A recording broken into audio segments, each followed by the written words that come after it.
chaise à roulettes touche. Ben, c'est parce que là, les pieds de cabaret, si je ne sens pas, hein. T'es fourré. J'aurais pu aller faire chercher une de l'autre bord.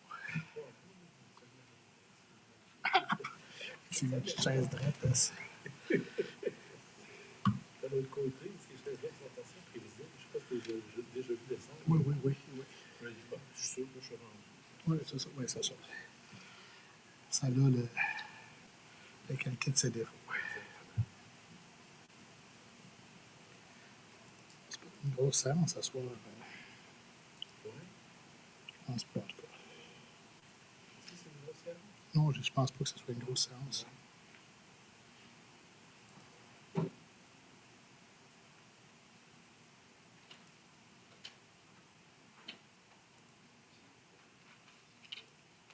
Oui, ça, je n'ai plus besoin.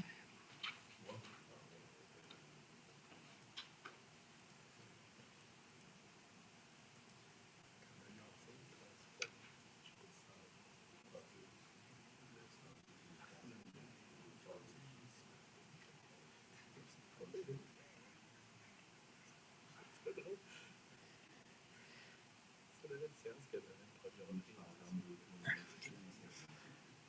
Quand même, il marche, là, tu sais. Avec la musique, là, genre, fort. Ah oui, c'est ça, tu sais, il y a pas de majestueux, là, tu sais. Même m'arranger pour avoir, tu sais, quelqu'un qui fait une sonnerie pour l'oreille. Ça aurait été bon, ça, là. On voit la sonnerie, tu sais, on en ferait avec les vétérans. Oui.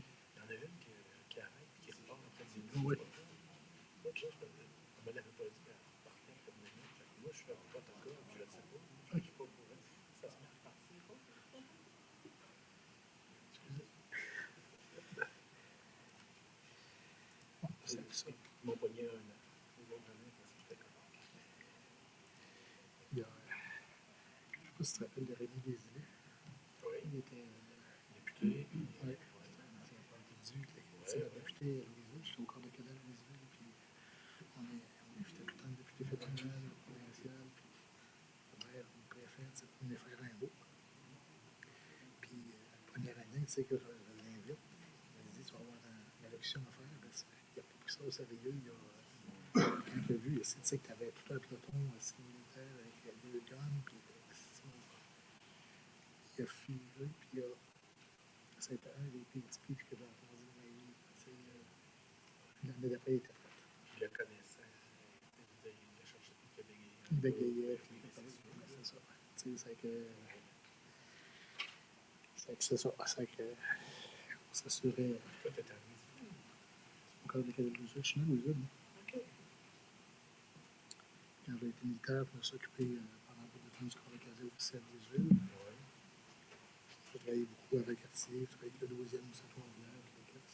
Mais ça, je savais avec le 12e, c'est le bout de l'année. Tu sais, c'est pour ça que quelqu'un comme dit, on achète des gars, il n'y a pas de problème, je peux tout vous former. Diane aussi. Ben oui, on en a parlé. On se fait des petites jokes de militaires des fois. C'est drôle, dans un moment donné, il arrive un peu, il me connaisse. Il dit, on se connaît. Oui, mais tu sais, il est en Afghanistan ensemble. Le gars, il me connaît. Ben oui. Ben non, les petits, c'est ça. Ouais.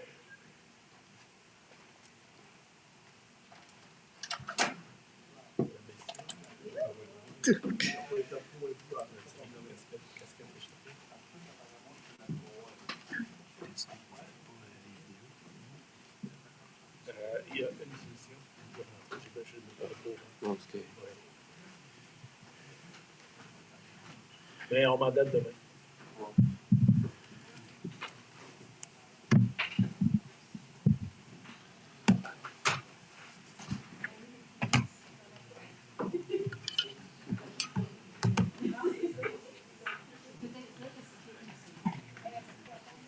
Ça fait plaisir.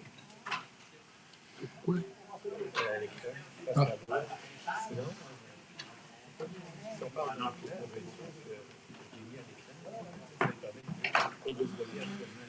Non, oui, c'est ça. Tu dis de niaiserie, ça. Ben, c'est ça que je fais. C'est que Mais Regarde, moi, je peux couper un petit peu comme ça, là. OK.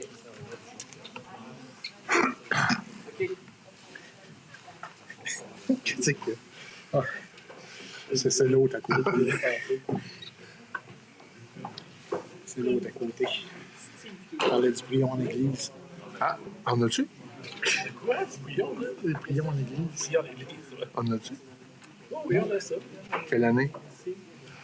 Ah non, mais pas ça le vrai, là. Le Seigneur est dans le berger. Ouais. Hey, c'est quoi que j'ai vu? Sauter à page 14, ça commençait. Avec des codes QR. Ah ouais? Attends. Moi, c'est du monde-là, pas de téléphone. Même. Excusez. Puis là, je vais éteindre mon téléphone parce que c'est tout le temps dans ce temps-là qu'on se voit un petit corps. J'ai eu quelques demandes de renseignements sur comment ça s'est passé dans Comme ça, là.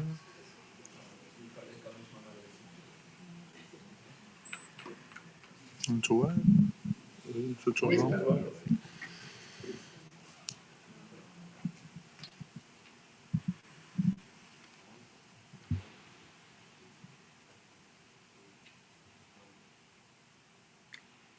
Bonsoir tout le monde, bienvenue à cette séance du mois de mars.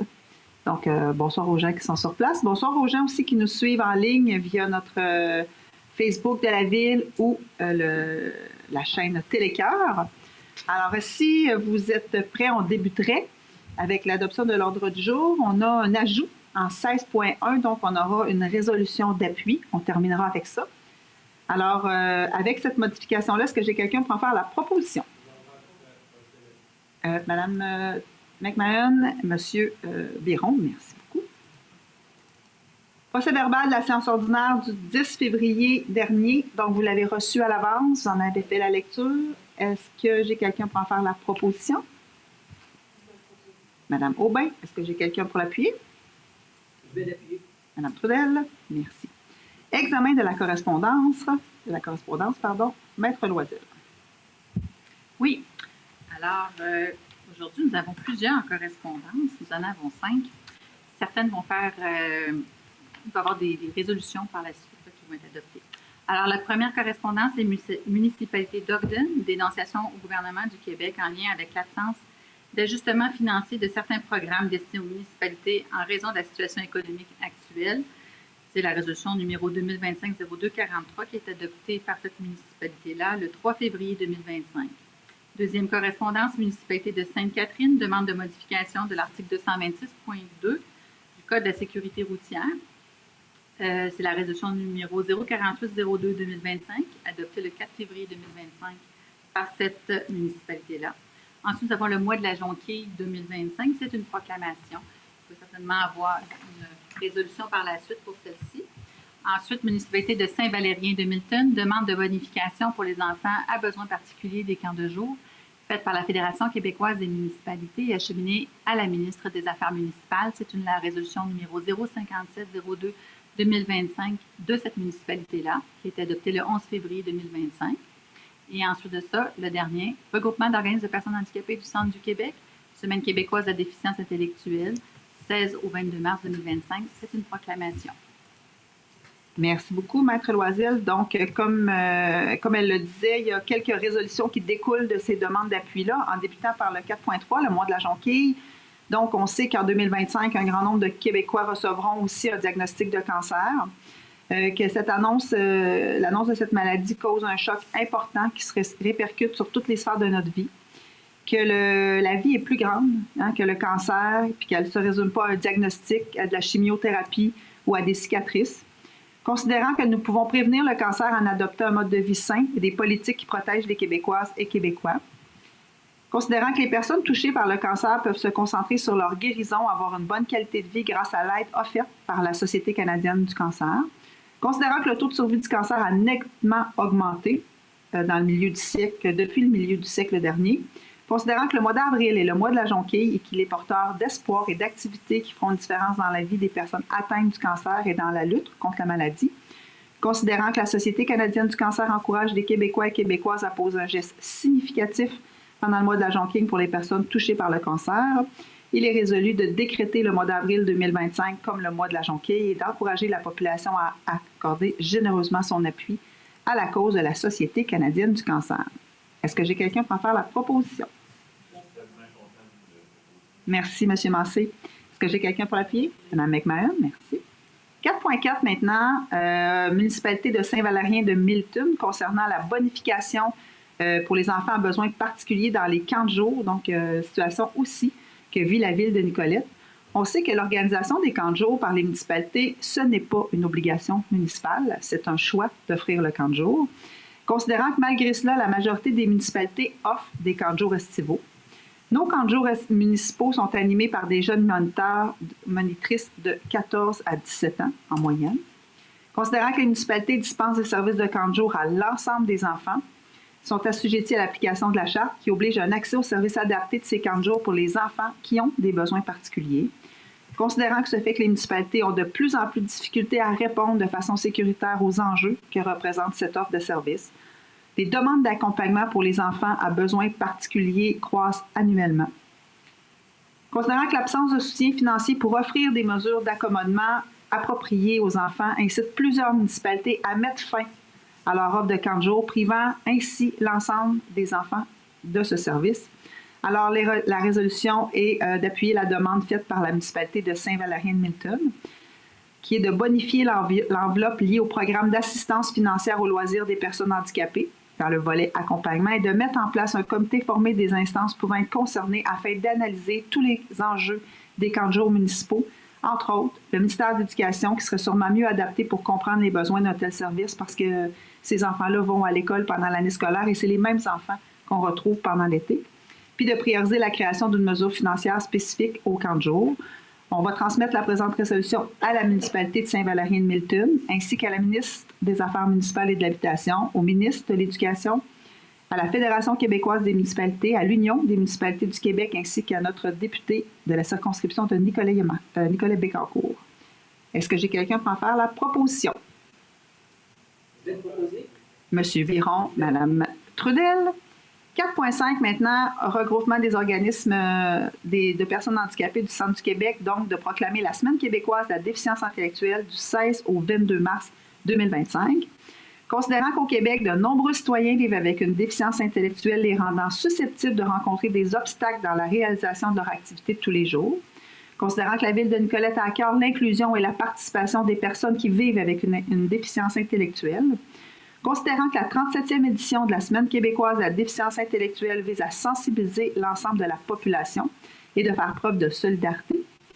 Considérant que les municipalités du Québec ainsi que les citoyens et citoyennes qui les composent peuvent poser des gestes en ce sens et favoriser l'établissement d'une société plus inclusive, la résolution est de proclamer la semaine du 16 au 22 mars comme la Semaine québécoise de la déficience intellectuelle et bien sûr d'inviter la population à s'impliquer. Est-ce que j'ai quelqu'un pour en faire la proposition? Madame Aubin, est-ce que j'ai quelqu'un pour l'appuyer? Monsieur Massé, merci. Donc, dernière résolution pour cette section, c'est la Ville de Bécancour qui demande aux autorités gouvernementales d'appliquer le cadre législatif en matière de vente et d'affichage de cannabis. Donc, considérant qu'il est dans les prérogatives des différents paliers de gouvernement d'assurer notamment le bien-être général de notre population, considérant que la légalisation du cannabis ne s'est pas faite au détriment du devoir de protection envers la population la plus vulnérable, considérant aussi que cette volonté de protéger la population, particulièrement celle des jeunes, se reflète par l'interdiction, entre autres, de donner accès à un point de vente et de vendre du cannabis à une personne âgée de moins de 21 ans.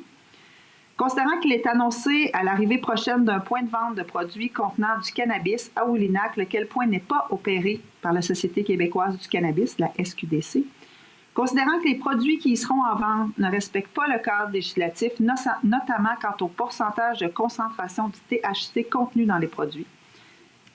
Considérant qu'en plus des enjeux de santé publique, le conseil municipal a une préoccupation pour les impacts collatéraux par l'arrivée de ce commerce, notamment en matière de sécurité routière et par l'augmentation du nombre de véhicules routiers.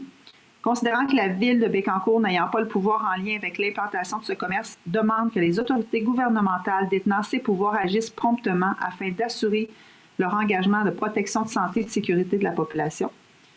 Donc, concernant la résolution numéro 25-114 qui a été adoptée par la Ville de Bécancour lors de la séance ordinaire du 3 mars, demande l'appui de la Ville, de demander au gouvernement du Québec et du Canada d'intervenir afin de faire appliquer, de respecter uniformément sur le territoire québécois le cadre législatif applicable en matière de vente et d'affichage du cannabis et de transmettre la présente résolution à la MRC de Bécancour, celle de Nicolet-Yamaska, à M. Michel Bernard, chef des Abénakis de Wolinac, du Grand Conseil de la Nation Wabanaki, à l'Union des municipalités du Québec, à la MRC Deux-Montagnes, à la municipalité d'Oka, à la Ville de Bécancour et à M. Donald Martel, notre député. J'ai quelqu'un pour en faire la proposition. M. Biron, est-ce que j'ai quelqu'un pour l'appuyer? Merci beaucoup, M. Jutra. Dépôt des rapports, Maître Loisel. Oui. Alors aussi, ce soir, on a quelques rapports. En fait, on en a 5, dont un, on aura besoin d'une résolution pour le dernier. Alors, 5.1, statistiques des permis émis par le Service de l'aménagement du territoire et de l'urbanisme durable pour le mois de février 2025. C'est un dépôt. 5.2, bilan annuel de la qualité de l'eau potable pour les années 21 à 24, conformément à l'article 53.3 du règlement sur la qualité de l'eau potable. Procès verbal 5.3 des assemblées publiques de consultation tenues le 10 février 2025 et qui concernent les règlements ou PPC-moi suivant, règlement 507-2025, modifiant le règlement de zonage numéro 77-2004. On dit c'est dans le coin du CNDA. C'est à ça, nous avons le règlement numéro 508-2025, modifiant le règlement de zonage 77-2024. C'est concernant des zones H01 184, H01 185, à même une partie de la zone H01 174. C'est dans le coin du Faubourg, la phase 3. Règlement numéro 509-2025, modifiant le règlement de zonage numéro 77-2004 concernant le nombre de cases de stationnement exigées pour des usages d'habitation multifamiliale H3 et d'habitation collective H5. Et ça, c'est sur l'ensemble de notre territoire. 5.4, certificat relatif au déroulement de la procédure d'enregistrement des personnes habiles à voter pour les seconds projets de règlement. Alors, en fait, on a ces deux premiers que j'ai dit tantôt, c'est les règlements 507 et le règlement 508-2025, et aussi la demande de projet particulier de construction, de modification ou d'occupation d'immeubles, qu'on appelle plutôt le PPC-moi, numéro 2024-0011, déposé sur l'immeuble vacant situé sur la rue Notre-Dame et portant le numéro de lot 5 044 522. C'est donc la demande d'approbation référendaire. Et 5.5, c'est la liste des contrats comportant une dépense de plus de 2 000 $ passée pour l'exercice financier se terminant le 31 décembre 2024 avec le même co-contractant. Lorsque l'ensemble de ces contrats comporte une dépense totale qui dépasse 25 000 $, c'est un dépôt, mais ça prend aussi une résolution et c'est quelque chose qu'annuellement la municipalité doit adopter. Alors, je prendrai quelqu'un pour en faire la proposition. Monsieur Jutra, est-ce que j'ai quelqu'un pour l'appuyer? Monsieur Massé, merci. Rubrique numéro 6, maintenant, les comptes à payer, chèques prélèvement, dépôt direct. Donc, on parle de la période du 7 février au 6 mars. Numéro de chèque 1556 à 1564 pour un total de 3 345,77. Prélèvement maintenant, toujours pour la même période, 7 février au 6 mars 2025, 343 940,04. Et pour les dépôts directs, numéro de dépôt direct 81,83 à 83,57 pour un total de 663 620,19. Est-ce que j'ai quelqu'un pour en faire la proposition? Je vais vous proposer. Madame Trudel, est-ce que j'ai quelqu'un pour l'appuyer? Monsieur Massé, merci. Gestion contractuelle, maintenant, 7.1, donc un contrat de gré à gré concernant service des ressources matérielles et informationnelles. Donc, c'est une licence d'utilisation, de formation et d'hébergement d'une plateforme qui va servir à notre service de géomatique.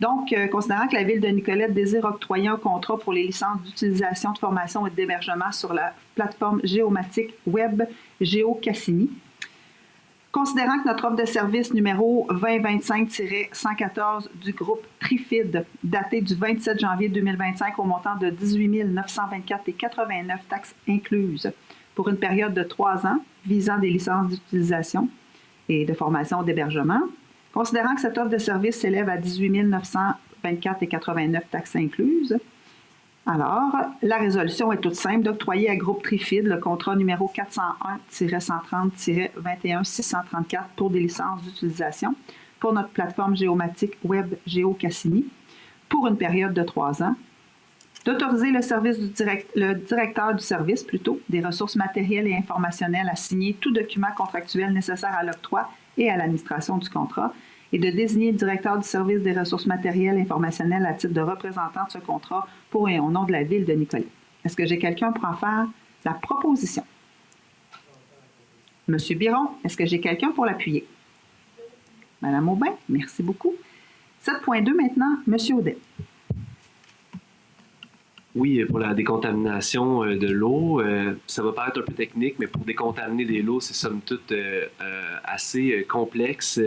Il faut que le contractant déplace des sols non contaminés puis les mette en pile sur le terrain en gardant accès à la zone excavée. Ensuite, il faut excaver les sols contaminés, les envoyer dans des sites récepteurs certifiés, échantillonner et analyser les fonds de l'excavation pour confirmer que les sols contaminés ont été enlevés, remplacer les sols envoyés par un sol de classe B, etc.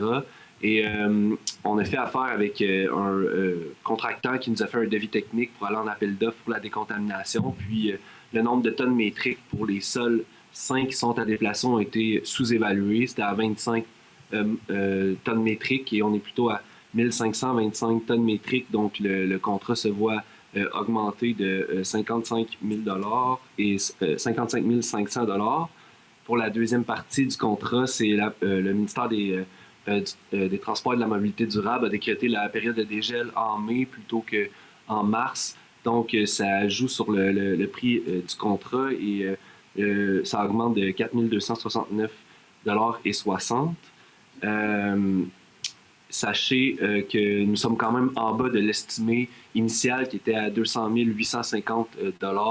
Donc, on reste en bas de cet estimé-là malgré cette hausse-ci. Puis également, 63% du projet est subventionné par le programme Climat-Sol. Donc, on avait déjà un montant de 125 226 qui nous avait été alloué par le gouvernement du Québec. Et puis, ça peut être modifié selon les coûts du projet. Donc, ça reste subventionné. Voilà. Merci beaucoup, M. Audet. Alors, si je n'ai pas de questions, je prendrai quelqu'un pour en faire la proposition. M. Jutra, est-ce que j'ai quelqu'un pour l'appuyer? Je vais l'appuyer. Madame Trudel, merci. 7.3 maintenant, contrat de gré à gré concernant service des ressources matérielles et informationnelles, toujours entretien mécanique du refroidisseur, train et condenseur, extérieur. Donc, on parle bien sûr de l'Arena Pierre Provencher. On a une offre de service de Train Québec, division Train Canada, datée du 26 février 2025 au montant de 28 623,03 taxes incluses pour une période de 5 ans, visant des services d'entretien mécanique du refroidisseur et du condenseur extérieur à l'Arena. Considérant que cette offre de service s'élève à 28 623,03 taxes incluses, la résolution est toute simple, c'est d'octroyer à Train Québec, division de Train Canada, le contrat numéro 401-100-21-633 pour des services d'entretien mécanique du refroidisseur et du condenseur extérieur à l'Arena, pour le montant maximal de 28 623,03, d'autoriser le directeur du service des ressources matérielles et informationnelles à signer tout document nécessaire à l'octroi et à l'administration et puis aussi de désigner le même directeur à titre de représentant de ce contrat à signer pour et au nom de la Ville avec tous les pouvoirs et les devoirs qui en découlent. Est-ce que j'ai quelqu'un pour en faire la proposition? Madame McMahon, est-ce que j'ai quelqu'un pour l'appuyer? Monsieur Massé, merci beaucoup. 7.4 maintenant, appel d'offres public pour le rachat à la fin d'un contrat de crédit-bail de notre chargeuse rétro-caveuse. Monsieur Jutra. Oui, effectivement, notre rétro-caveuse est en fin de location, communément appelée une bonne vieille pépine, pour que tout le monde soit en même place. Donc, notre contrat de location est terminé. C'est un peu comme une location de voiture. Dans le fond, au bout de 5 ans de location, on a eu le choix soit de la remettre au concessionnaire ou de la racheter. Ça nous a été présenté par le comité des travaux publics. Normalement, une rétrocaveuse comme ça, c'est bon pour 8000 heures à peu près, avant qu'il y ait des problèmes majeurs. La nôtre, elle n'a que 4141 heures. Donc, c'est avantageux de la racheter pour être capable de continuer à faire nos travaux à des moindres coûts. On fait des comparables. Une rétrocaveuse qui a, avec ce prix-là, à 68 400 que ça coûte pour la racheter, ça revient à 15 $ et 42 $ l'utilisation. versus une plus vieille qui reviendra à 25,36 $. Donc, c'est très avantageux pour la Ville de procéder ainsi. Donc, on va aller de l'avant pour le rachat du contrat qui est de 73 400, taxes incluses, puis d'autoriser le service administratif et de la trésorerie à signer tous les documents de la chose. Et j'en fais la proposition. Et pour ceux qui seraient intéressés, c'est un modèle de marque John Deere, modèle 410L. Je n'osais pas aller là, Mme la mairesse, je vais vous laisser dire. Monsieur Straff fait la proposition. Est-ce que j'ai quelqu'un pour l'appuyer? Je vais l'appuyer. Madame Trudel, merci beaucoup. On serait rendu à la rubrique 9, Service de l'aménagement du territoire et de l'urbanisme durable. 9.1, donc on parle de notre PPC-moi sur la rue Notre-Dame. Monsieur Lavoie, vous en faites une première partie. Maître Loisel, vous faites la suite? Comme tu veux, en fait, Magali, mais en fait, on a procédé, on vous a présenté la chose, on a fait la consultation publique, il y a des gens qui sont prévenus de venir chercher les listes pour pouvoir signer. C'est que Mme la greffière, je vous laisse l'honneur de dévoiler les résultats. Oui, alors, c'est un projet donc d'identification résidentielle de plus de 4 unités d'habitation de type familial H3. Et donc, il y a un besoin d'identifier notre territoire et qui pourrait répondre donc à des objectifs de disponibilité de logement. Et à cet effet-là, on a eu plusieurs étapes précédentes à aujourd'hui. Entre autres, le Conseil, lors des séances ordinaires tenues les 2 décembre 2024, 10 février 2025, a adopté le premier et le second projet de résolution, le tout par le biais des résolutions 366-12-2024 et 49-2-2025. Ensuite, le 23 janvier 2025, un avis public a annoncé la consultation publique par le biais d'une pancarte, d'un avis public, mais aussi d'une pancarte qui est installée sur le terrain. Après, ça a été fait le 4 février 2025, a été tenu. Il y a eu donc des gens et des questionnements. Un PV procès-verbal a été déposé par la suite et lors de la séance, donc, le deuxième projet, le 10 février 2025, a été adopté. Et suite à cette séance-là, le 21 février 2025, un avis public concernant la possibilité de faire une demande d'approbation référendaire a été publié et une pancarte a été déposée et installée sur l'endroit visé par la demande. Et ensuite de ça, le 3 mars 2025 était la date limite pour recevoir les demandes déposées et elles ont été déposées, ces demandes d'approbation référendaire. Ça prenait 12 votes par lot minimalement, mais pour un total de 12 votes, un lot pouvait contenir 12 votes et c'était suffisant pour aller à une étape ultime, l'ultime étape. Et on les a obtenues, elles ont été obtenues, donc elles ont été déposées. Et j'ai vu, c'est un des PV qui a été déposé ce soir en consultation. Donc présentement, on est à l'étape d'adopter le troisième projet, si les membres du Conseil le désirent. Et suite à ça, s'il est adopté, à ce moment-là, il va avoir aussi la possibilité de tenir un registre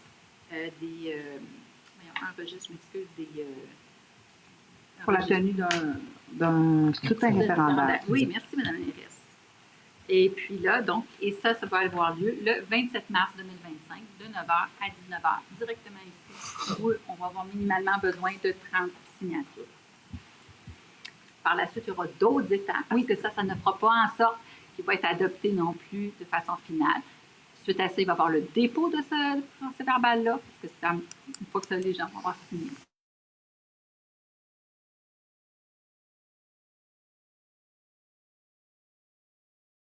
Finale, mais ça va être comme si c'était autorisé. C'est ce que la loi sur l'aménagement et l'urbanisme du Québec nous édicte comme processus et procédure, pour que par la suite, on dépose le tout à la MRC pour l'approbation finale par le biais de la MRC. Merci, Maître Loisel. Donc, juste ce soir, comprendre que pour passer à la prochaine étape, il faut adopter le projet de règlement. Prochaine étape étant les gens 30 personnes qui doivent se déplacer à l'hôtel de ville pour demander la tenue d'un référendum, un scrutin référendaire. Donc, on est à cette étape-là. Alors, avec toutes les explications de M. Lavoie et de Maître Loisel, est-ce que j'ai quelqu'un pour en faire la proposition? Je vais le proposer. Mme Trudel, est-ce que j'ai quelqu'un pour l'appuyer? M. Biron, merci. 9.2 maintenant, un autre projet de construction, de modification, d'occupation du territoire, un autre PPC-moi qui se trouve celui-là sur la rue Martin. Donc, on l'a déjà présenté. On est tout près de la coopérative d'habitation. Madame Aubin. Oui, donc c'est le projet sur le terrain là, derrière la coopérative d'habitation sur la rue Martin. Donc, c'est un projet qui est admissible là, dans le cadre d'un projet particulier de construction, de modification et d'occupation d'immeubles, donc un PPC-moi.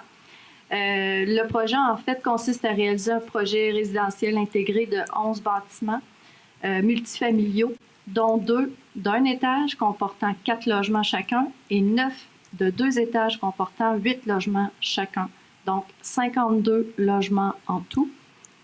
La présente demande comprend également des éléments dérogatoires là, au règlement de zonage qui ont été acceptés, donc qui permet vraiment de densifier là, ce terrain-là, parce que ça fait partie là, de la vision de la ville aussi là, de pouvoir densifier sur dans le périmètre urbain. C'est un projet également qui tient compte des recommandations du comité consultatif d'urbanisme et que le conseil en fait considère que ce projet ne compromet pas ni ne diminue les efforts de la ville pour assurer un développement harmonieux et intégré.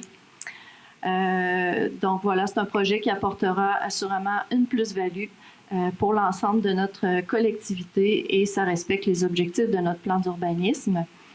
Nous avions adopté là, en séance ordinaire le 10 février dernier le premier projet de résolution. Ce soir, c'est le deuxième projet de résolution. Il y a eu une assemblée publique là, juste avant la séance là, à 18h30 tout à l'heure. Donc, le promoteur était présent. Les gens pouvaient répondre aux questions concernant le projet. Il faut aussi savoir que ce projet vient avec des conditions. C'est-à-dire que le promoteur, en fait, a une durée, là, un temps limite pour construire tous ces bâtiments-là. D'ailleurs, on a changé là, le règlement au niveau du PPC-moi, là, qui était on leur donnait 2 ans au départ pour construire réaliser tous leurs projets, mais dans ce cas-ci, on lui permet là, vraiment d'avoir 3 phases. Donc, une première phase qui débute par la construction des 4 unités d'habitation multifamiliale de 4 logements. Puis on lui demande de débuter par au plus profond du terrain. Et plus ça va, plus il vient vers la rue Martin. Il commence à droite, oui. Excusez-moi. Oui, il commence à droite du côté de la coopérative. Voilà, les 4 premiers. Et donc, il y a comme ça là, une phase 2, phase 3. En tout, il y aura 10 ans pour, si ma mémoire est bonne. Exact. Voilà, il y aura 10 ans pour réaliser l'ensemble du projet. Donc voilà, et j'en fais la proposition là, de ce deuxième projet. Merci beaucoup, Mme Aubin. Peut-être juste préciser aussi que les villes, les seules façons qu'elles ont, j'aime ça le répéter parce que c'est important d'accroître leur budget municipal, c'est de construire pour récolter des taxes. C'est la seule façon qu'on a de pouvoir assurer des services aux citoyens. Et chez nous, on a quand même dit qu'on ne souhaite plus développer dans nos terres agricoles, ni nos boisés, nos milieux humides, nos espaces verts, évidemment.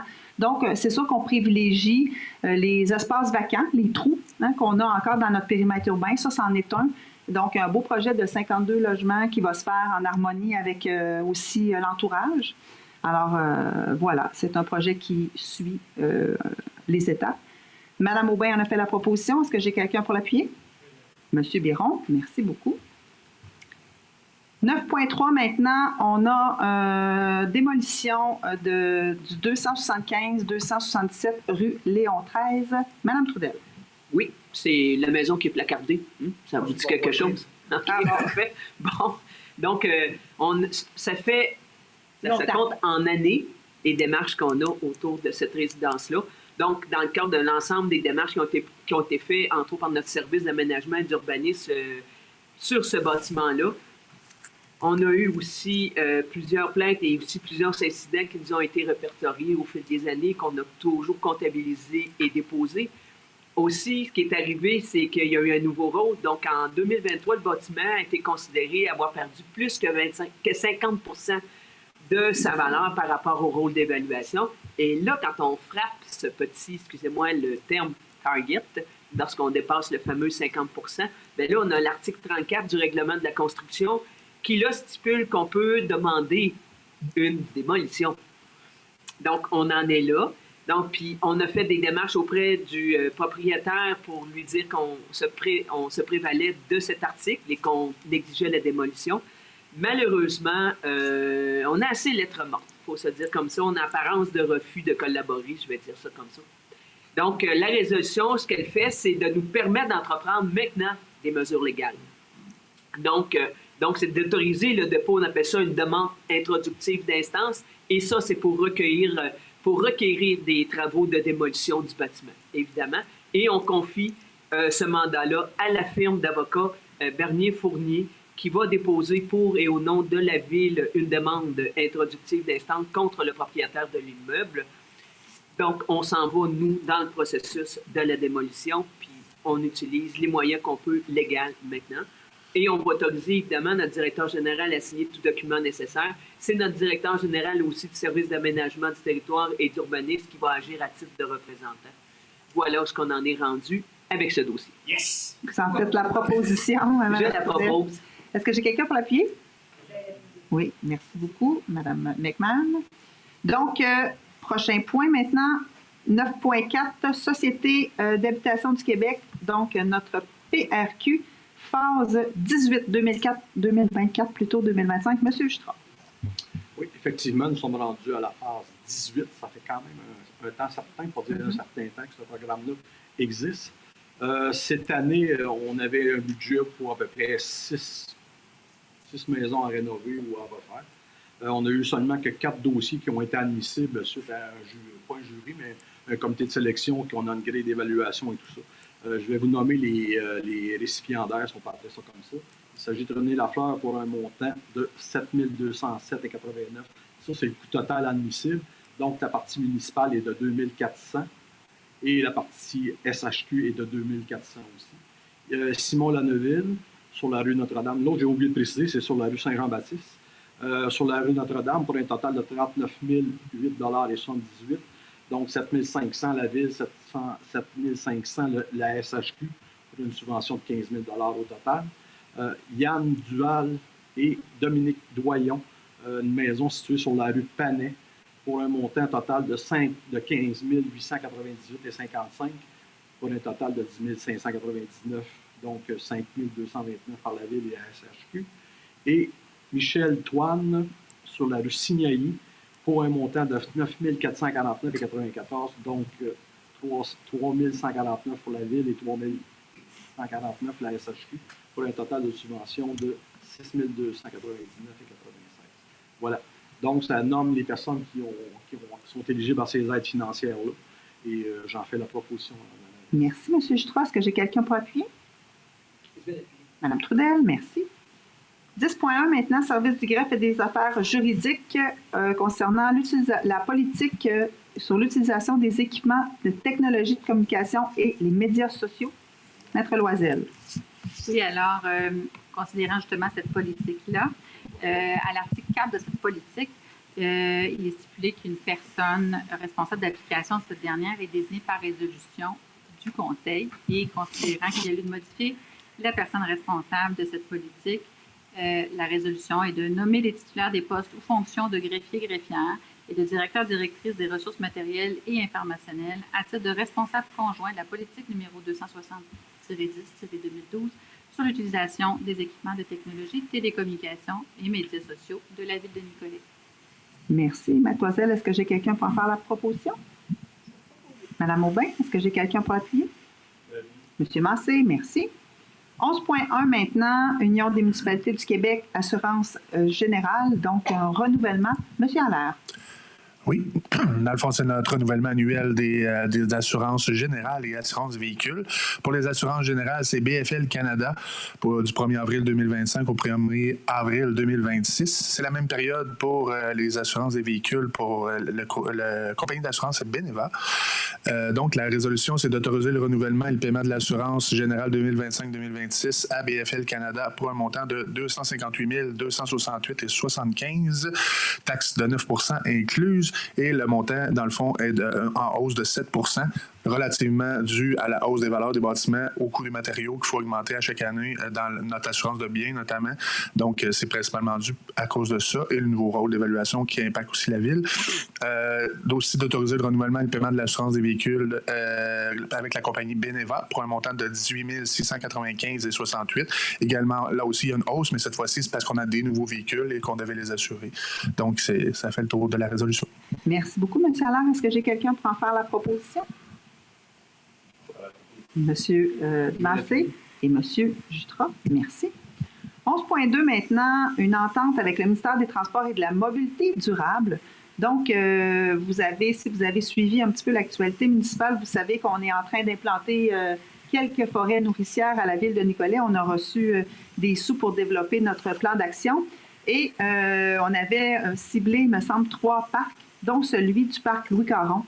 On parle de l'espace à côté des modules d'exercice qui ont été installés à la fin de la piste cyclable, mais le parc Louis Caron, ça appartient encore au ministère des Transports et de la Mobilité durable et que pour l'occuper, on a besoin d'une autorisation et on l'a reçu. Alors, il s'agit d'autoriser l'entente permettant l'occupation de l'ancienne emprise ferroviaire utilisée à des fins publiques avec construction concernant le lot 5 044 367 et d'autoriser notre directeur général ou en son absence notre directeur général adjoint à signer tous les documents utiles permettant de donner plein effet à cette résolution. Est-ce que j'ai quelqu'un pour en faire la proposition? Monsieur Biron, est-ce que j'ai quelqu'un pour l'appuyer? Madame Aubin, merci.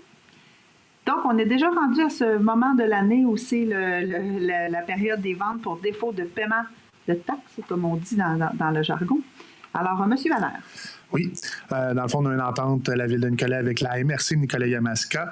Nous avons délégué notre compétence à la MRC. Donc, la vente pour défaut de paiement de l'impôt foncier aura lieu le 17 juin 2025.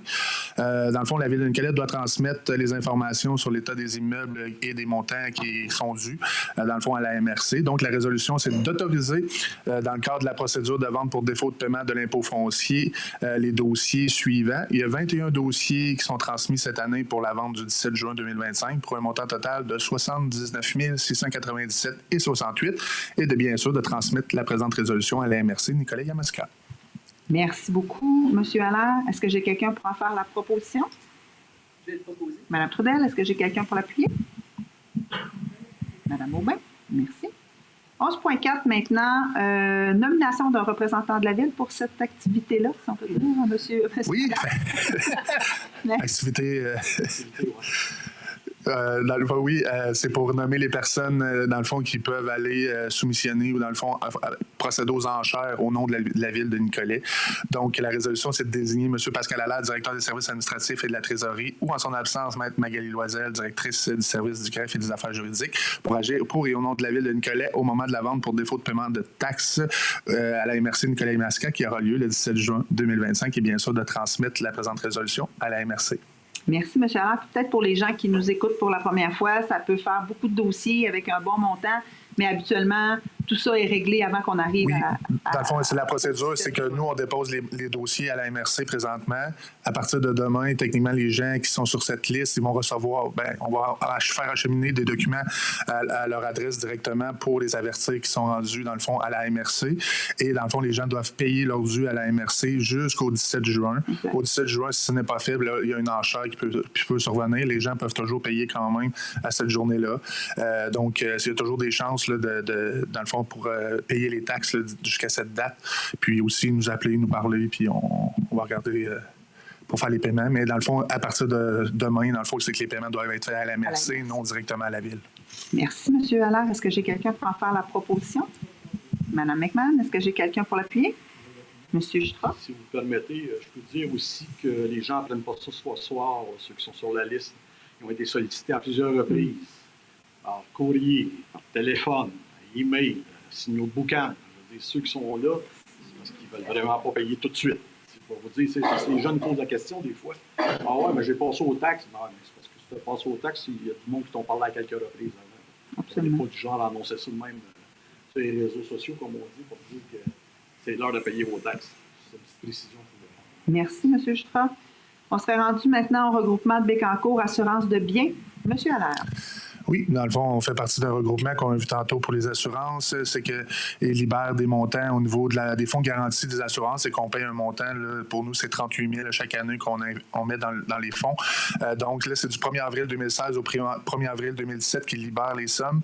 Dans le fond, pour nous, c'est une quote-part de 18 980 qui représente 4,75 de la valeur du fonds. Donc, les fonds de garantie sont maintenus en opération jusqu'à épuisement des sommes par remboursement du coût des règlements des sinistres. Donc, c'est pour ça qu'ils libèrent les sommes.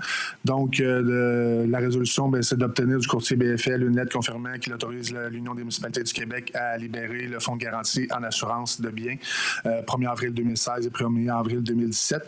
Juste pour vous nommer, il y a 2 fonds de garantie. On a un fonds de garantie pour les assurances générales, fonds de garantie pour les biens. Puis là, dans ce cas-ci, c'est au niveau des biens. Dans le fond, il n'y a plus de sinistres dans les années 2016-2017. C'est pour ça qu'ils libèrent les sommes. Merci beaucoup, M. Allaire. Est-ce que j'ai quelqu'un pour en faire la proposition? M. Biron, est-ce que j'ai quelqu'un pour l'appuyer? M. Massé? Merci. Service de sécurité incendie, donc notre rapport 2024. M. Jutra. Effectivement, une fois par année, nous devons verser à la MRC qui gère le schéma de couverture de risque, faire un petit topo de c'est quoi le schéma de couverture de risque. Dans le fond, en incendie, c'est régi au niveau national, c'est-à-dire le gouvernement exige des choses, et c'est les MRC qui doivent appliquer ça. Donc, les municipalités se conforment au schéma de couverture de risque de la MRC pour qu'on les applique chez nous. Et annuellement, nous devons remettre un rapport d'événements ou de rencontres, pas de rencontres, mais de visites, entre autres choses, dans les bâtiments à haut risque, moyen risque, les maisons et tout ça. C'est ce qu'on doit envoyer une fois par année à la MRC pour prouver pas notre bonne foi, mais plutôt notre travail qui a été fait correctement. Dans notre cas, on est à 100% sur tous les aspects qu'on doit respecter par rapport à la loi. Je vais en faire la proposition. Merci, M. Jutra. Est-ce que j'ai quelqu'un pour l'appuyer? Je vais l'appuyer. Mme Trudel, merci. On serait rendu maintenant au service à la communauté. 14.1, maintenant, on a un premier appel de projet dans le cadre de notre programme de fonds des événements. Il s'agit du Génération. M. Massé. Effectivement, Fonds des événements qui se voulait un leg suite aux festivités du 350e. La Ville désirait avoir des sommes qui allaient être disponibles dans les années suivantes, évidemment, pour favoriser des organisateurs, des promoteurs d'événements à organiser d'autres activités à Nicolet. Alors, c'est une demande du Festival de Génération qui en sera sa 3e année. Donc, considérant qu'un comité d'évaluation a été formé, que les projets ont été analysés selon la grille d'évaluation et les critères d'admissibilité, et qu'un projet a été déposé, soit le Festival Génération présenté par Éco-événements, que ce projet respecte tous les critères d'admissibilité du programme du Fonds des événements de 10 000 $ et plus de la Ville de Nicolet, et considérant l'avis de synthèse de l'Agence d'événements des services à la communauté, la proposition est d'autoriser la demande du financement reçu d'Éco-événements concernant l'événement Festival Génération pour un montant total de 100 000 $, dont un premier versement de 75 000 $ sera versé à la signature du protocole d'entente et un deuxième versement de 25 000 $ sera versé suite à l'analyse du rapport final, et ce via le programme du Fonds des événements. Également de mandater les services de la communauté pour assurer le suivi de ces soutiens financiers, et je vais vous en faire la proposition. Merci, M. Massé. Quand même des statistiques intéressantes aussi d'achalandage. C'est un festival qui a grossi quand même passablement depuis... Probablement quintuplera cet été son achalandage et son budget. De 10 000 à 50 000 personnes. Merci beaucoup, M. Massé. Est-ce que j'ai quelqu'un pour l'appuyer? Mme McMahon, merci beaucoup. 14.2 maintenant. Une demande de programme d'aide financière pour la gratuité de la formation des surveillants sauveteurs et des moniteurs aquatiques. M. Massé. Demande au ministère de l'Éducation et de l'Enseignement supérieur. En fait, c'est dans le cadre du programme d'aide financière pour la gratuité et la formation des surveillants sauveteurs et des moniteurs aquatiques pour la période 2023-2026. Donc, considérant que ce programme vise l'attribution d'une aide financière afin d'offrir la gratuité des formations des surveillants sauveteurs et des moniteurs aquatiques, d'atténuer la pénurie de main-d'œuvre, d'améliorer l'accès aux lieux de baignade de façon sécuritaire et d'augmenter l'offre de cours de natation. Considérant ce programme permet d'assumer les coûts d'inscription des participations pour la formation ainsi que les manuels obligatoires et de la certification. C'est une demande pour un total de 14 712 Il est proposé d'autoriser la demande d'aide financière et son dépôt au montant total de 14 712 et je vais vous en faire la proposition. Merci beaucoup, M. Massé. Est-ce que j'ai quelqu'un pour l'appuyer? Mme McMahon, merci. 15.1 maintenant, règlement numéro 507-2025, modifiant le règlement de zonage 77-2004. On parle, entre autres, du CNDA. M. Lavoie. Oui, effectivement, c'est la troisième présentation, donc on va laisser faire les spécificités. C'est pour faire la passerelle qui va relier le centre sportif avec le bâtiment, un des bâtiments en fait du CNDA. Donc, ça a été présenté à trois fois. Ce serait donc l'adoption ce soir. C'est qu'on vous propose l'adoption. C'est sans coût pour la Ville, étant donné que c'est un changement réglementaire. Merci beaucoup, M. Lavoie. Est-ce que j'ai quelqu'un pour faire la proposition? M. Biron, est-ce que j'ai quelqu'un pour l'appuyer? Merci, M. Massé. Quand même impressionnant comme bâtiment. Pour ceux qui suivent ça, la construction va quand même très bien. Donc, deuxième, 15.2. Règlement numéro 508-2025, modifiant le règlement de zonage 77-2004. On parle du Faubourg, phase 3. M. Lavoie. Effectivement, ça aussi, c'est la troisième fois que c'est présenté. En fait, on est à l'adoption. C'est on a modifié la zone pour que ça respecte exactement le plan d'implantation qui nous avait été présenté par le promoteur. Ça a déjà été présenté, comme je dis, on en propose l'adoption. Merci beaucoup. Est-ce que j'ai quelqu'un pour en faire la proposition? Mme Aubin, est-ce que j'ai quelqu'un pour l'appuyer? Je vais l'appuyer. Mme Trudel, merci. 14.3 maintenant, règlement numéro 510-2024, modifiant le règlement 469-2023 concernant la gestion contractuelle de la Ville, l'avis de motion et dépôt de projet. Maître Loisel. Alors oui, ce règlement permettra d'augmenter l'agilité organisationnelle des opérations d'approvisionnement et de gestion contractuelle, entre autres en ce qui a trait à l'octroi du contrat de gré à gré, qui pourra dorénavant être conclu en augmentant le seuil d'une somme inférieure à 5 000 à une somme inférieure à 15 000 dans le cas d'une acquisition ou de location de biens, en augmentant le seuil d'une somme inférieure à 10 000 à une somme inférieure à 50 000 dans le cas d'un contrat de service professionnel, en ajoutant un seuil d'une somme inférieure à 15 000 dans le cas d'un contrat de service de toute nature autre que professionnelle, et aussi en ce qui a trait à l'octroi de contrat suite à une demande de prix, en augmentant les seuils des sommes inférieures à 5 000 jusqu'à des sommes inférieures à 50 000 pour les faire passer à des seuils de sommes inférieures de 15 000 à des sommes inférieures à 100 000 en ce qui a trait à l'octroi de contrat suite à une demande de prix. En ce qui a trait à des appels d'offres sur invitation, en augmentant les seuils de 50 000 à 100 000 et plus, mais inférieurs au seuil d'appel d'offres publics fixé par la loi, qui tout en passant jusqu'au 31 décembre 2025, et ce seuil est fixé à 133 800 et ce règlement est sans coût pour la Ville de Nicolet. Merci beaucoup, Maître Loisel. Donc, je prendrai quelqu'un pour donner l'avis de motion et déposer le premier projet de règlement. Monsieur Biron, est-ce que j'ai quelqu'un pour l'appuyer? Pas besoin d'appui. Parfait. Ah là. 15.4. Je sais. 15.4 maintenant, règlement numéro 511-2024, modifiant le règlement 470-2023, relatif à la délégation de pouvoir à certains fonctionnaires ainsi qu'au suivi de contrôle budgétaire à la Ville. Maître Loisel.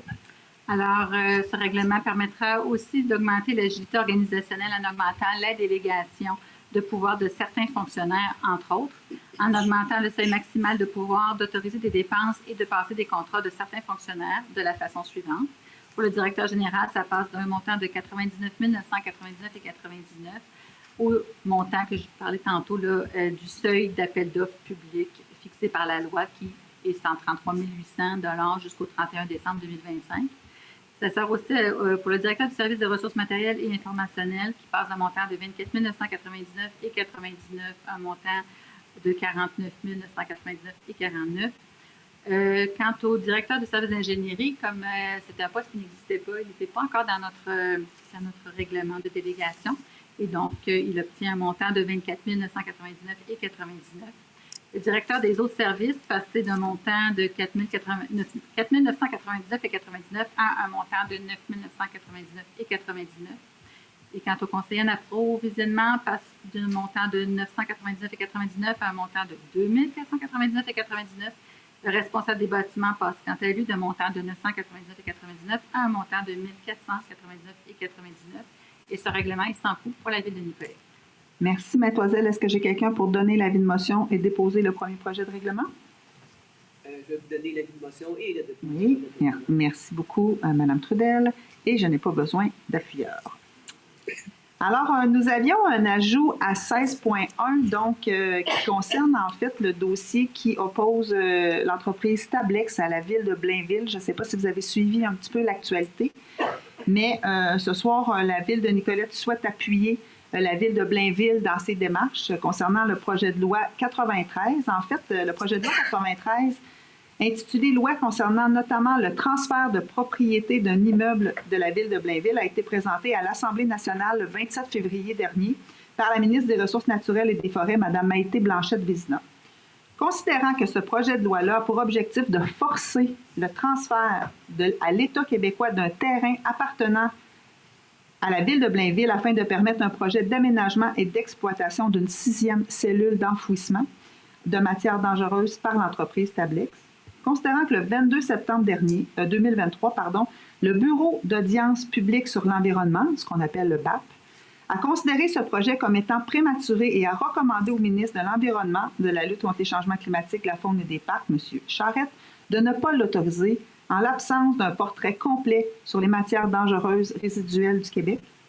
Considérant que la Ville de Blainville, la MRC de Thérèse de Blainville, la Communauté métropolitaine de Montréal, l'Union des municipalités du Québec, la Fédération québécoise des municipalités s'opposent fermement à la réalisation du projet sur le terrain visé par le projet de loi 93, considérant que le projet de loi prévoit qu'aucune norme édictée par la Ville de Blainville, par la MRC de Thérèse de Blainville ou par la CMM en matière d'aménagement, d'urbanisme, d'utilisation du sol et de construction ne sera applicable à Stablex pour son projet, pour toute autre intervention accessoire, considérant que le projet de loi constitue une atteinte sérieuse à l'autonomie municipale en matière d'aménagement du territoire et que son adoption constituerait un dangereux précédent.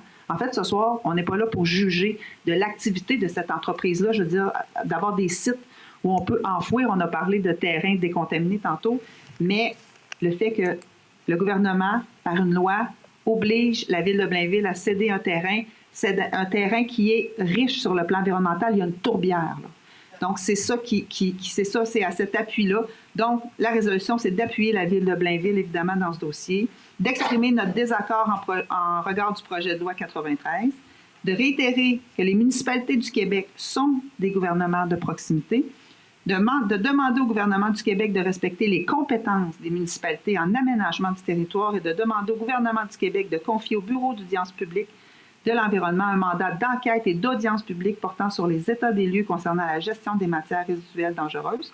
On souhaite aussi transmettre évidemment notre résolution à la Ville de Blainville, à l'UMQ, à la FQM, au ministère des Ressources naturelles et des Forêts, et ainsi qu'à notre député Martel. M. Biron, je pense que vous vouliez ajouter quelque chose? Bien, il y a surtout deux points qui sont assez irritants. Un, il y a la définition du gouvernement de proximité que le gouvernement du Québec essaie de nous donner depuis quand même de nombreuses années. Je crois qu'il n'a pas encore saisi ce que veut dire gouvernement, parce que dans un dossier comme celui-là, on ne gouverne pas beaucoup. Deuxièmement, la proximité, il semble qu'on l'ait à peu près juste quand on a le citoyen à nous parler, parce qu'après ça, je veux dire, il ne se passe pas grand-chose. Et l'autre chose aussi qui est importante à rappeler, vous savez qu'en ce moment même, on vit des conflits diplomatiques avec notre voisin du Sud. C'est important de mentionner que Stablex accueille un peu plus de 40% de ces terres contaminées des États-Unis. Donc, quand M. Legault dit qu'il serait prêt à faire n'importe quoi pour imposer sa volonté aux Américains, bien, peut-être que depuis accepter le terre contaminée, ça donnerait le temps au BAP d'examiner en fin de compte le potentiel de terre contaminée à traiter au Québec. Et je veux dire, on pourrait continuer à être aussi en affaires, donc je vais en faire la proposition. Merci, M. Biron. Est-ce que j'ai quelqu'un pour appuyer? Je vais l'appuyer. Mme Trudel, merci beaucoup. Alors, on serait rendu à la période de questions.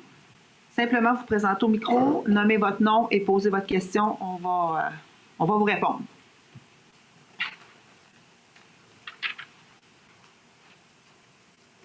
C'est pas une question, c'est une expression de Allez-y. Le sentiment.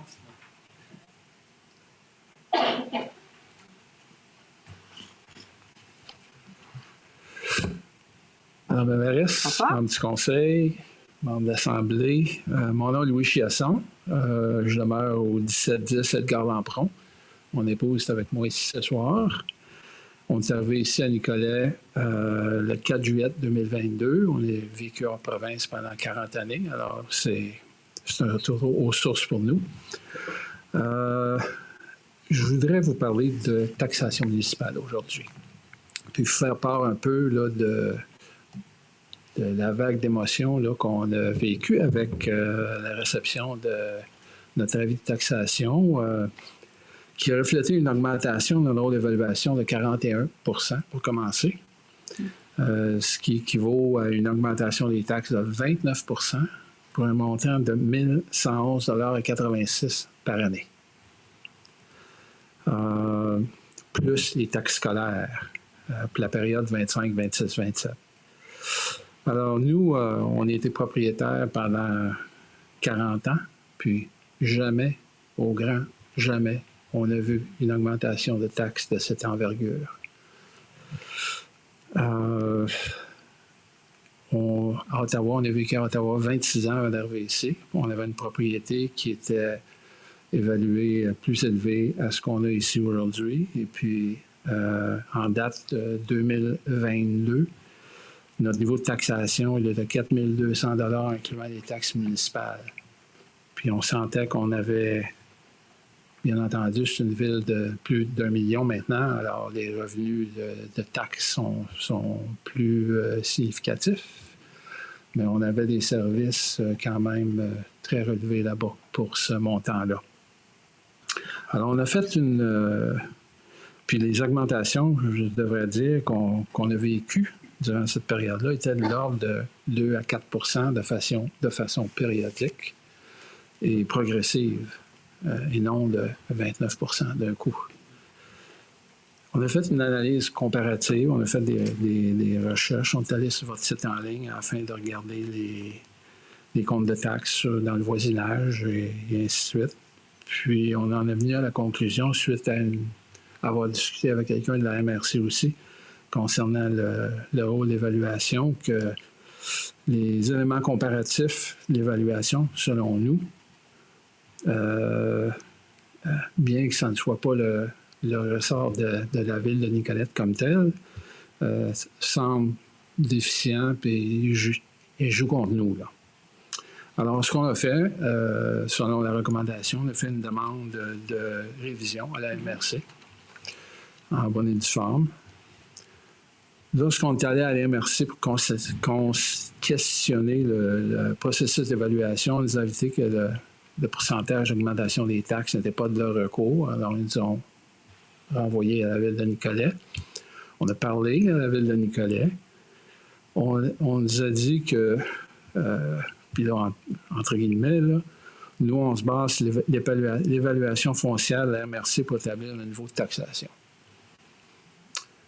Alors, à ce moment-là, le sentiment qui nous a traversé un peu, c'est qu'on se sentait comme une balle dans une partie de pickleball qui se faisait traverser d'un bord du filet et de l'autre. Concernant le 29 pour revenir là-dessus, nous, on est retraités, on vit sur un revenu fixe, puis notre revenu n'a pas augmenté de 29 puis, je ne pense pas qu'il va être prêt d'augmenter de 29 dans les années à venir.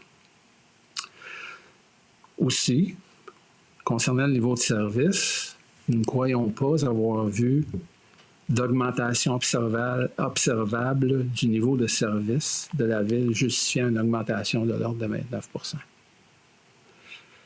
%. En conclusion, puis là, je vais faire un petit peu de lecture parce que ça couvre quelque chose, là.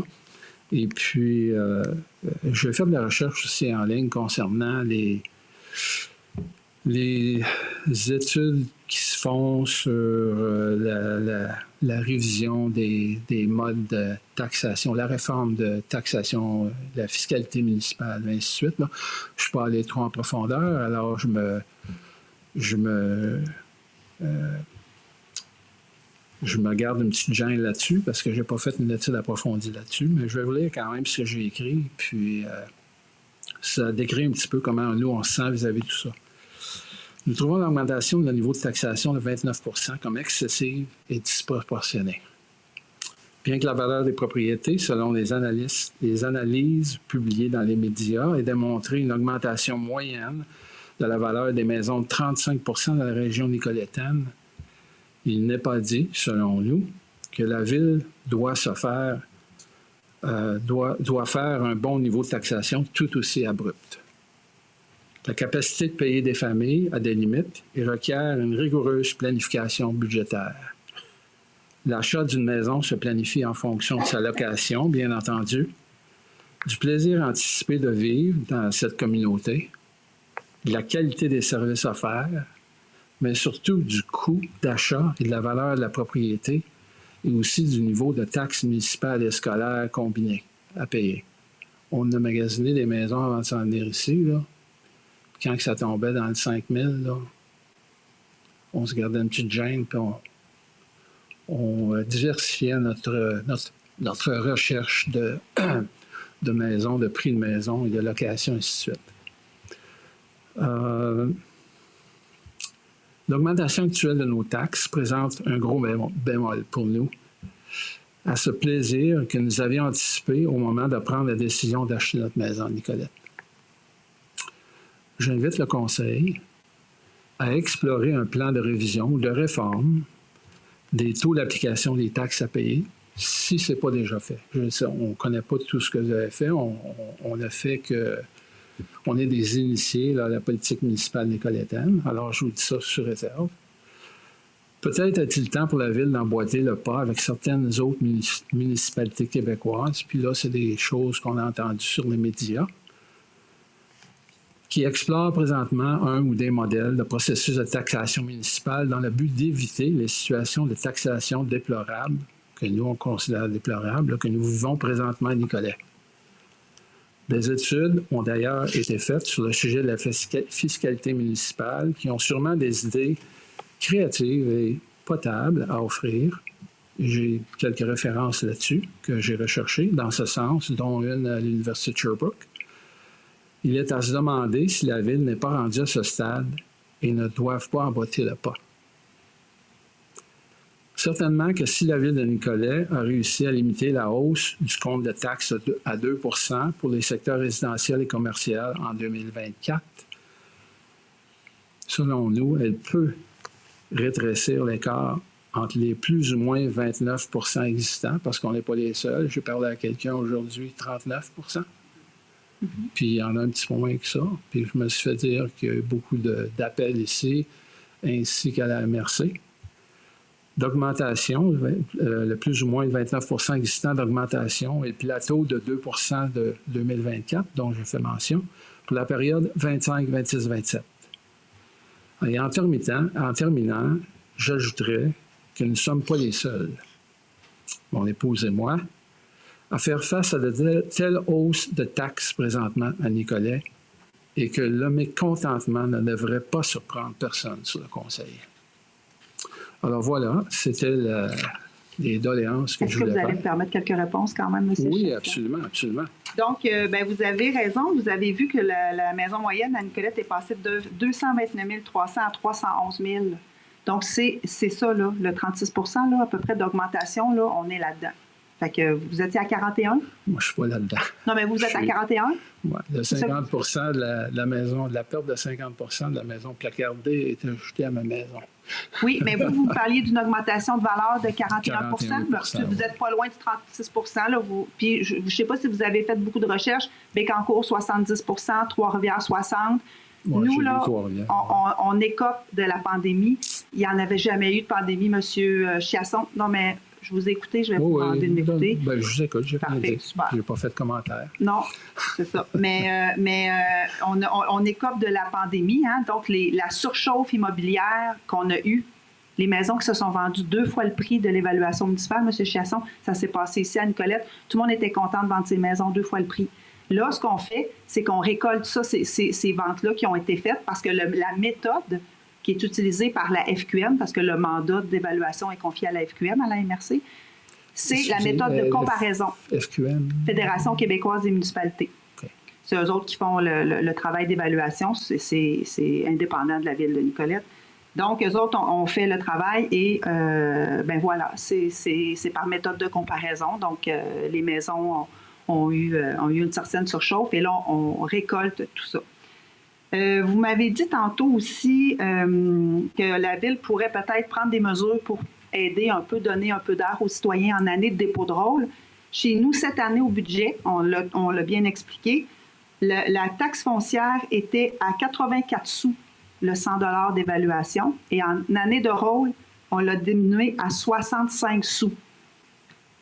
Ça, c'est 1,2 million que la ville n'a pas récolté en taxes pour donner de l'air à ses citoyens. Je comprends. Mais c'est pas. Je comprends que c'est beaucoup de sous pour vous, mais je vous le dis, là, l'effort a été fait à la ville de Nicolette pour s'assurer que l'impact soit réduit au plus possible. Et vous avez parlé d'autres façons peut-être de réfléchir à la fiscalité. Moi, je suis très active à l'UMQ. Moi, je sais. On travaille fort là-dessus. Il y a une commission. On fait aussi partie, vous avez nommé l'Université de Sherbrooke, on fait aussi partie des villes qui réfléchissent à des mesures d'éco-fiscalité.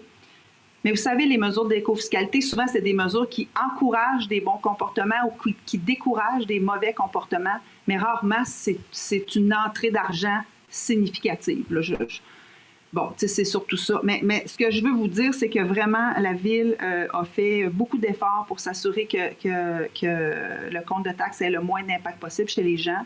Et je pense que les maisons, maintenant, la valeur que vous avez, je ne sais pas si demain, vous vendriez votre maison, vous la vendriez au prix qui est écrit sur votre compte de taxes ou vous la vendriez peut-être moins cher. Mais c'est ça aussi. Fait que vous comprenez qu'on est en train de réajuster peut-être un retard significatif que la Ville de Nicolette avait. Mais ça n'a absolument rien. Puis merci d'avoir pris le temps de venir nous exposer ça. Mais vous comprendrez qu'on n'a pas d'impact sur le marché immobilier puis sur les transactions qui se font. Oui, je comprends ça. Mais vous avez un pouvoir décisionnel sur le pourcentage, par exemple. Oui, puis il était à 2,19, tu sais, qu'on l'a baissé à 2,19 quand on parle d'une moyenne d'à peu près 35-36 %. Mais il y a du monde, vous savez qu'il y a des gens, ils n'appellent pas à la ville puis ils ne viennent pas, là. Il y a des gens qui ont eu des diminutions de taxes, parce que ceux que l'évaluation était en bas de 35 %, vous comprendrez qu'ils ont eu une diminution de taxes. Mais là, ces gens-là, on ne les a pas beaucoup entendus, c'est correct. Mais plusieurs personnes ont eu plus, puis c'est difficile en année de dépôt de rôle parce qu'on a eu toutes sortes de variations. Donc, c'est ça qui s'est passé cette année. En tout cas, mais je comprends votre point. Je comprends. On est nous sommes tous des citoyens, citoyennes qui avons aussi reçu des comptes de taxes. Je comprends ça. Plus salés. Tantôt, j'étais assis là, puis j'ai parlé, puis c'était la réflexion que je me faisais. Sûrement qu'il y en a qui ont su des avis astronomiques aussi, peut-être, là. Ouais. Mais en tout cas, rien n'empêche qu'on est mécontent de ça, puis qu'on trouve, puis on a le droit. Absolument. On trouve que 29 % c'est excessif. Merci beaucoup, M. Chasson.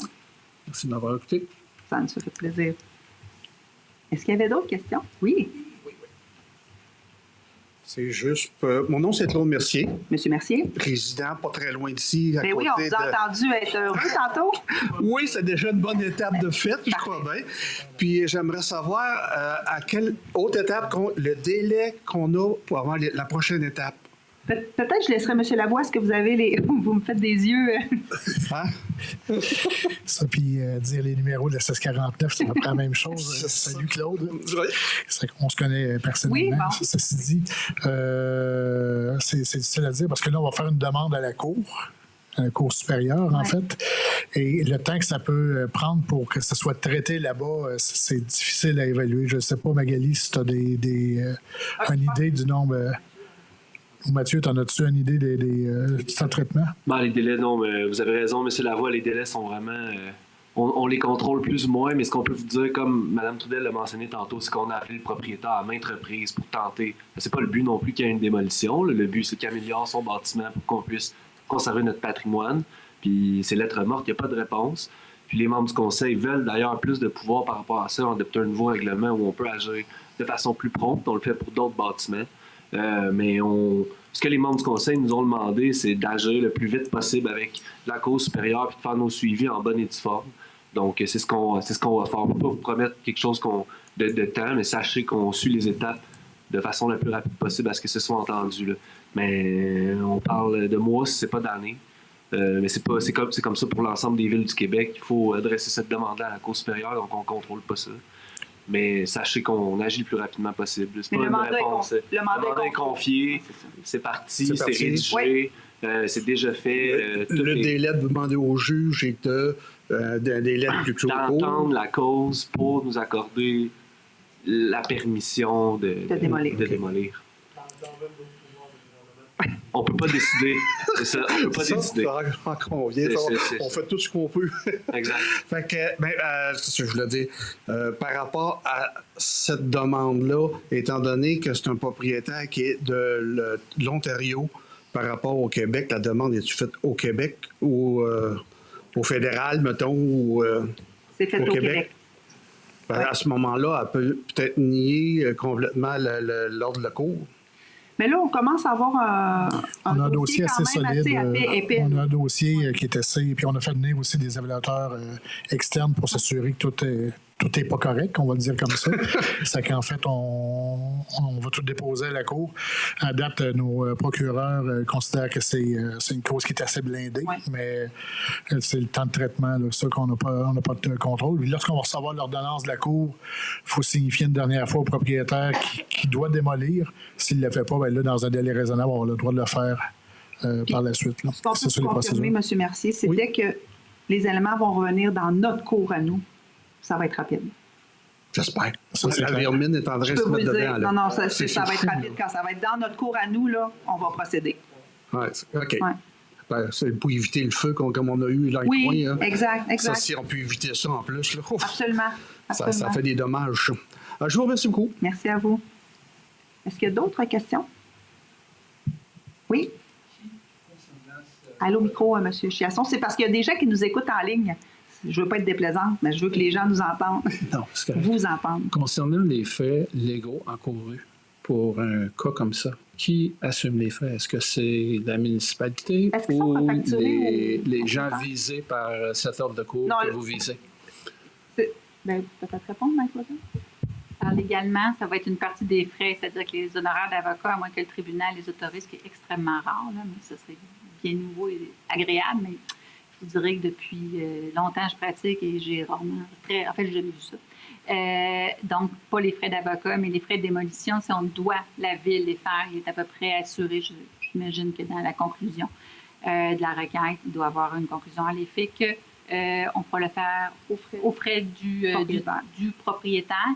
Et ça va être ajouté, et ça, c'est un pouvoir extrêmement intéressant pour une municipalité, de remettre sur les taxes foncières dues de l'immeuble. Donc, n'importe quel, même s'il n'est pas capable de payer ce propriétaire-là, on va pouvoir les refiler à un nouveau propriétaire qui achèterait le terrain. En fait, le terrain ne sera pas vendable sans nous payer les taxes. OK. Peut-être j'ai manqué l'explication au début. Moi, je faisais référence surtout aux frais légaux. C'est la ville. C'est la ville? OK. D'accord. OK, merci. Ben, c'est sûr que, si je peux compléter, d'un point de vue administratif, quand il y a un immeuble comme ça qui est évalué, c'est très peu quand même de revenus de taxation. Puis si on est capable d'avoir soit un immeuble qui est renippé ou un nouvel immeuble, c'est peut-être un 10-12 000 de taxes qu'on récolte annuellement. Donc sur 10 ans, c'est 120 000. Si on est capable d'aller chercher, puis c'est le souhait des membres du conseil, plusieurs immeubles comme ça, sans non plus gentrifier quelconque quartier, mais on est capable d'aller chercher le maximum de revenus. Donc, c'est plutôt un investissement qu'une dépense, à mon sens. Merci. Est-ce qu'il y avait d'autres questions? Sinon, je serais rendue à la période d'intervention des membres du conseil. On a hâte à l'investissement, donc la dépense. Pour en revenir à cet immeuble-là, je vais juste me permettre un petit peu de revenir sur la situation de la compagnie Stablex, si vous me permettez, qu'on a adoptée tantôt. Parce que c'est une résolution, mais ce qu'il faut bien comprendre, comme il a été mentionné, dans le fond, le gouvernement lui-même bafoue deux choses qu'il a mis en place comme législation, qui est la protection des milieux humides, hydriques et naturels. Dans le cas où on parle à Blainville, là, je vais vous le préciser, c'est quand même 67 hectares qui est ciblé, qui est convoité par l'entreprise Stablex, qui comprend 9 hectares, qui est vraiment en milieu humide. C'est de la tourbière qu'on a de plus en plus rarement au Québec, et 58 hectares de boisé. Donc, et que la destruction qu'on vient de est sur la table actuellement avec ce projet-là. Et ce qui est intéressant aussi à dire, c'est que la ville de Blainville a quand même, de son côté, travaillé à trouver des solutions alternatives, dont, entre autres, un terrain qui est plus grand et qui me permettrait d'étendre ces activités-là sur un même site pendant même presque 40 ans. C'est-à-dire que pour venir protéger, on ne touchera pas à tourbière, on ne touchera pas au bois, il y a un autre terrain. Bien, c'est une fin de non-recevoir du gouvernement qui lui-même nous exige une protection des plans humides, hydriques et naturels. C'est une obligation. L'aménagement du territoire et l'urbanisme, c'est aussi dévolu à la municipalité. C'est un pouvoir que la municipalité a, et c'est ce que vient faire le fameux projet de loi 93 qui dit, pour ça, no way, tu vas me laisser le terrain et je fais de la place à Stablex. Donc, il bafoue la responsabilité qu'on a à l'égard de notre aménagement urbaniste. C'est pour ça qu'on se soulève tant aujourd'hui puis qu'on appuie, parce que c'est des pouvoirs qui nous sont dévolus et quand ça ne fait pas l'affaire du gouvernement, il vient le rechercher. On va avoir de la misère à faire un milieu sain de vie dans nos municipalités, nos villes. C'est à toutes les fois le gouvernement passe à côté de sa propre législation ou des propres pouvoirs qu'il nous a donnés. Alors, d'où l'importance de cette résolution-là. Bien, je vais m'arrêter ici. Merci, Mme Trudel. Et tu sais, c'est ce qui contribue largement au cynisme en politique aussi. Quand on a des projets et qu'on se dit, ben il va y avoir un BAP, inquiétez-vous pas, il va y avoir un BAP. Le BAP a dit non. Quand le gouvernement passe par-dessus le BAP, je comprends que les citoyens parfois sont inquiets. Mme Aubin? Une simple phrase. Acheter, c'est voter. Oui, c'est ça. Mais c'est pas parce qu'on vit ça en ce moment, mais on dirait que c'est dans l'air du temps. Acheter, c'est voter. Ça veut tout dire. Mais non, je voulais souligner en fait le travail de l'équipe administrative qui ont mis en place l'achat local, notre carte d'achat local. Mais bon, non, je te laisse aller. Je voulais juste féliciter les idées derrière ça qui viennent de par là-bas. Mais notre service aussi de développement économique, donc c'est arrivé au bon moment, en tout cas, la sortie de cette carte-là. Donc, n'oubliez pas d'aller la mettre sur votre téléphone. Voilà. Au plaisir. Merci. Est-ce que vous avez un petit peu de voix, Mme McMahon? Oui. Monsieur Biron? Oui, donc, j'avais deux petits sujets. Je vais vous parler de la carte locale. Je pense qu'il y a plusieurs, vous dites combien? 600 téléchargements. Donc, je vous invite tous à télécharger l'application qui est disponible autant sur les plateformes iOS que sur les plateformes Android. Aussi, c'est assez le fun. Il y a plusieurs commerces qui ont embarqué. Donc, vous avez 25 commerces, c'est ça. Vous avez des réductions en fin de compte dans différents commerces. À chaque fois que vous allez procéder à un achat aussi, vous pouvez accumuler. Donc, vous allez avoir un petit code à barre sur votre application sur lesquels les commerçants participants vont pouvoir le faire. Et ces points-là, après ça, vous pouvez les utiliser dans d'autres commerces de la ville de Nicolette.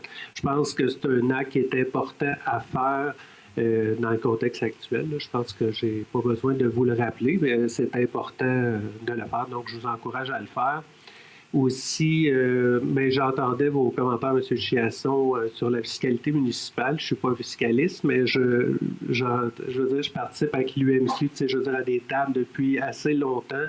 J'ai lu les études de l'Université de Sherbrooke, mais il y a plein d'autres études qui ont été faites là, par M. Godbout, et effectivement, ça reste que les conclusions...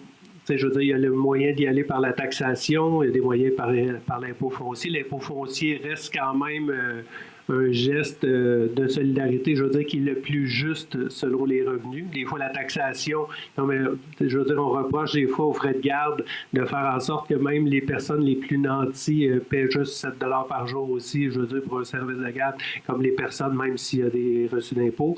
Il y a la taxation aussi des services, dont M. Godbout dit que des fois, les municipalités ne taxent pas assez, ne demandent pas assez de sous pour les services. C'est une gymnastique qui est assez compliquée.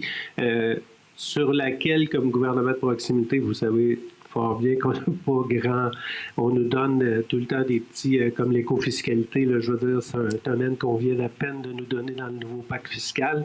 On a tout le temps ça goutte par goutte, puis je veux dire, on est quasiment surveillé en reddition de compte pour le faire, donc c'est pas simple, mais je pense que chaque élu, par exemple, reçoit la préoccupation des citoyens. Moi, je l'ai vécu dans une autre municipalité l'année passée à 67%.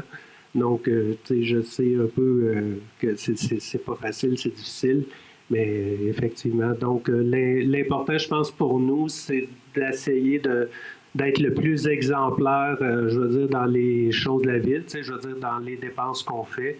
Je veux dire, il n'y a pas d'unanimité à faire non plus là-dessus. Il y a des personnes qui sont d'accord avec certains investissements, d'autres qui ne le sont pas.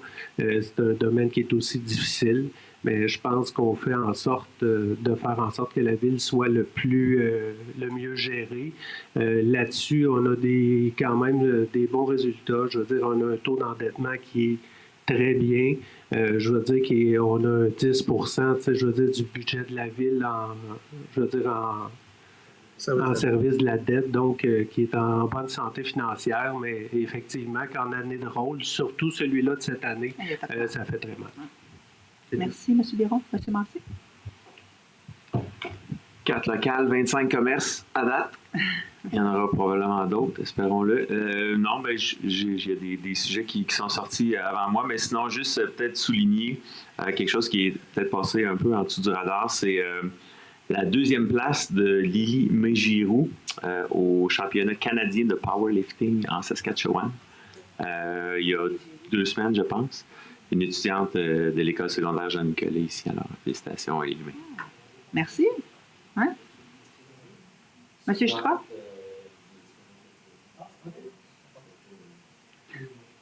Après la séance, messieurs. Monsieur Stra? Oui. Je vais profiter d'avoir le micro devant moi pour vous faire une petite annonce. Je vais surprendre mes collègues parce qu'ils me regardent tous un peu avec un regard interrogatoire. Ça fait quand même plusieurs mois que je fais une réflexion sur ma vie politique. Ça fait quand même déjà 20 ans que j'y suis. C'est ma 20e année cette année. À savoir si je dois rester ou partir et tout ça. Fait que je suis à bout d'aboutir, comme on dit, comme dirait l'autre. Puis c'est un peu comme un téléroman ici. Ça a commencé en décembre, janvier, février. Fait que je sentais que c'était à mon tour. Je ne vais pas me mettre pression à mes collègues. Mais ça sera votre tour pour les prochains mois, je vous le dis là. Oui, j'aimerais solliciter un nouveau mandat à la ville de Nicolet. Ça veut dire que 20 ans, c'est beaucoup. Oui, c'est beaucoup, mais je pense que je peux apporter encore des choses intéressantes à la ville. Surtout dans les contextes dans lesquels on est. Je pense qu'un peu d'expérience ne nuira certainement pas aux décisions autour de la table et tout ça. Je ne table pas que sur ça, mais il reste que j'ai encore d'intérêt à y être. Puis si la population veut me faire encore confiance pour c'est quasiment gênant de dire, un 6e mandat, ça m'en gratte un coup, là, mais bon, c'est comme ça. Fait que je demanderai un prochain mandat à l'automne prochain. Voilà, voici mon annonce, Mme la mairesse. Merci beaucoup de votre engagement, M. Stra. Merci. Merci beaucoup à tout le monde d'avoir été ici ce soir. Merci aux gens qui nous suivent aussi en ligne ou à la télévision via Télécœur. On se retrouve à la séance d'avril. Alors, je prendrai le 14 avril. Alors, je prendrai quelqu'un pour lever l'Assemblée. M. Stra, Mme McMahon. Merci beaucoup tout le monde. Bonne fin de soirée.